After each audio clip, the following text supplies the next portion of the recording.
zikrullah, that all things have a cleaning device, and the cleaning device of the heart is zikrullah. So purity of the heart is not possible to achieve without the zikr of Allah subhanahu wa ta'ala. The other benefits of zikr are that it gives a peace of mind. In order to achieve stability of mind, stability of the heart, and stability of the body, zikr, performance of the zikr is very, very important. And as we today suffer from many type of disease, blood clotting, many other type of things which come into our body and we are not able to clear, the performance of the zikr helps to purify the blood streams and make even flow of the blood. So this would be a medical benefit which we receive through the performance of the zikr. The other thing, of course, is being nearest, the very vital thing being that the nearness to His Divine Majesty, because zikr is performed for the pleasure of Allah subhanahu wa ta'ala. It is performed to seek nearness to Allah subhanahu wa ta'ala. It is performed to gain the mercy of Allah subhanahu wa ta'ala. So many doors of blessing and light and universal wonders are open to a person when one is excessively dedicated to the zikr. It goes to the extent, you see, that Allah subhanahu wa ta'ala say to us, Ya ayyuhallazina amanu zkurullaha zikran kasira wasabbihuhu bukratan wasila. That means that, O believers, do excessive zikr to a great length and then glorify Him in the morning and evening. So it is a very, very essential thing for a person to be in touch with his Lord. How does one practice the zikr in the Naqshbandiya order? In the Naqshbandiya order, because this is the primary link going to the Holy Prophet Muhammad sallallahu alaihi wasallam, the knowledge received by the Hazrat Sayyidina Abu Bakr Siddiq and then transferred in the chain of orders coming to us today. We practice that there are two Khatam Sharif compositions which the Sheikhs formulated, one in the morning and one in the evening.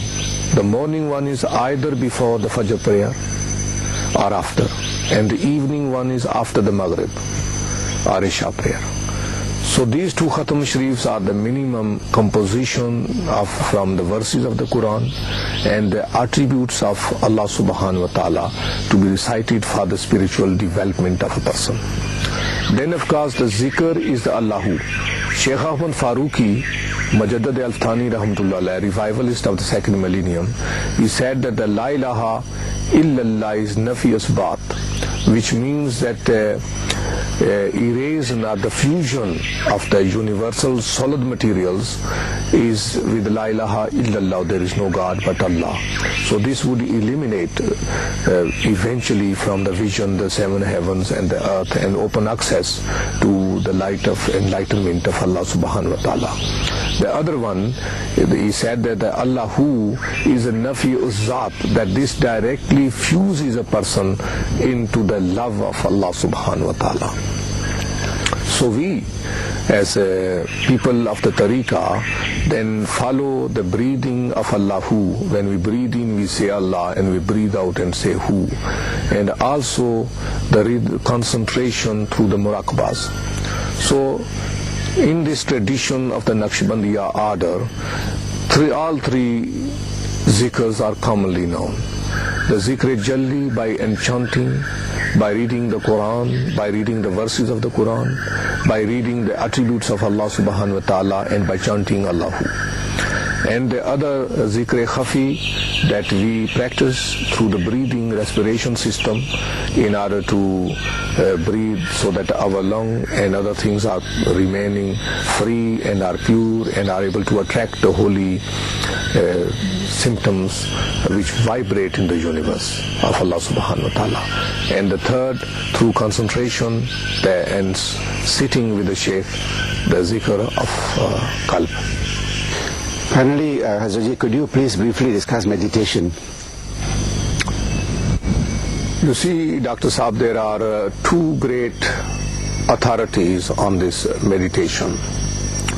One is firstly Khwaja Bahauddin Naqshband Bukhari, and the other Sheikh Ahmad Al-Faruqi Rahmatullah Alayh. Khwaja Bahauddin Naqshband Rahmatullah Alayh mentions that a Kamal person, a Kamal Sufi or a complete Sufi, sees everything within himself. This means that through excessive meditation, muraqabah, looking into the heart, he attracts a great energy which within himself he becomes a mirror, and through that mirror he is able to see things within himself. Sheikh Ahmad Faruqi Rahmatullah Alayh mentions that for muraqabah there are two times, one from the after the Fajr prayer to sunrise, and from the Asr to Maghrib. These were the two times at which Sheikh Ahmad Faruqi Rahmatullah Alayh used to do his muraqabah and teach people that these times are very suitable for muraqabah. Muraqabah in reality is a deeper concentration, and we have the evidence, you see, that when the Prophet Ibrahim was commanded by the God to call people, and this in the revelation later on in the Quran revealed, وَأَخِذْنَا إِلَى إِبْرَاهِيمَ وَإِسْمَعِيلَ أَنْ طَهِرَ بَيْتِيَ لِلطَّائِفِينَ وَالْعَاكِفِينَ وَالرُّكَّعِ السُّجُودِ. And we made a duty upon Ibrahim and Ismail to purify our house for those who go around and those who meditate therein and those who bow and those who prostrate.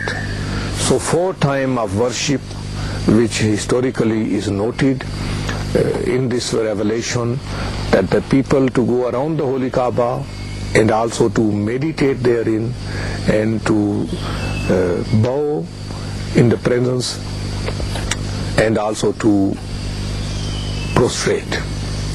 So this means that meditation had been a thing which is as a long history and tradition.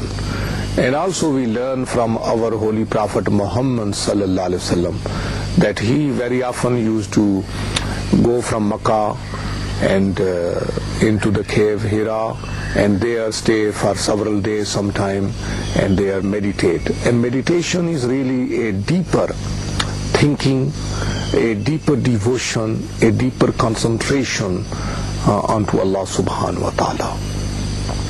And those people who wish to perform this muraqabah or wish to gain more enlightenment, they have to follow this path, that concentrate onto the heart with the zikr of Allahu. And then when we breathe in, we say Allah, and we breathe out and say Hu. And that deeper concentration, which means that no part of the body must move, and completely relaxed state, and deeper into concentration in order to transcend into a media of light.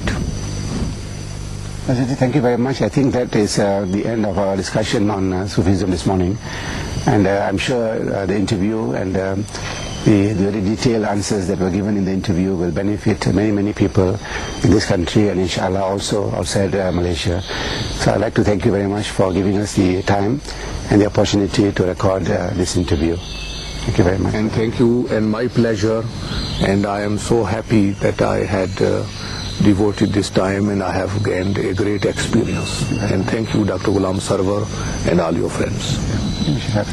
Bismillahir Rahmanir Rahim. Alhamdulillah Rabbil Alameen. Ar-Rahmanir Rahim. Maliki Yawmiddin. Iyyaka na'budu wa iyyaka nasta'in. Ihdina as-siratal mustaqim. Siratal ladzina an'amta 'alaihim ghairil maghdubi 'alaihim waladdallin. ربنا آتنا في الدنيا حسنة وفي الآخرة حسنة وقنا عذاب النار وادخلنا الجنة مع الأبرار يا عزيز يا غفار يا رب العالمين. Ya Almighty, open the gateway of knowledge and wisdom for us. Ya Almighty, open the gateway of blessing and mercy for us. Ya Almighty, open the gateway of your divine love and love of your beloved Prophet Muhammad sallallahu alaihi wasallam. Ya Almighty, forgive us our sins and give us your closeness and your divine friendship. Ya Almighty Allah subhanahu wa ta'ala bless all the brothers and sisters